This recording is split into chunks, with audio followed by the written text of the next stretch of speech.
The Flight of Love, a morning tale of an ostrich and a beautiful girl. In the southern countryside of America, there was a peaceful and scenic valley. The morning sun gently filtered through the trees, kissing the ground, while the breeze carried the scent of spring. In this magical place lived a beautiful but lonely girl named Sophia, blue eyes, golden hair, and a heart full of unspoken dreams. Sophia's life was quiet, but nature was her closest companion. Every morning, she would walk to the lake, sip her tea, write down her dreams, and spend time with the birds. But she never imagined that one day, a most unusual companion would walk into her life, an ostrich. That morning seemed ordinary, until she heard a rustling from behind the bushes. When she turned around, she saw a tall ostrich standing there, elegant, gentle, and staring at her curiously. Around its neck was a red ribbon with a tag that read, "Love is where you least expect it." Sophia was startled at first but then smiled. "Are you a dream? Or has nature truly seen my loneliness?"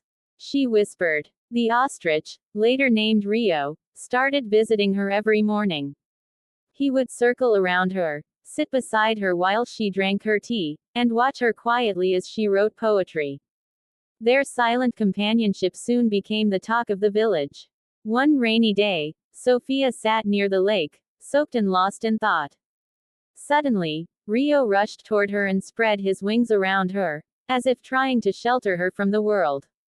Sophia hugged him, and in that moment, it felt like love had arrived, not with words, but with wings.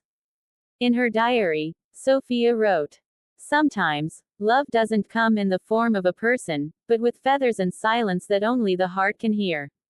Eventually, a new character entered the village, Elias, a young wildlife photographer working on a documentary about rare birds. When he saw Sophia and Rio together, he was amazed. But the more he listened to Sophia, her voice, her poetic words, her kindness, the more he found himself drawn to her, just like Rio. At first, Sophia believed that she could only love Rio. But soon she realized, just as nature had sent Rio to her, it had also sent Elias, as if Rio was the messenger of her heart. One evening, as the sun dipped behind the hills, Elias said to Sophia, "Maybe the love you found in Rio's silence gave me the courage to speak. I think I'm falling in love with you, just like you fell in love with nature." Tears welled up in Sophia's eyes, and Rio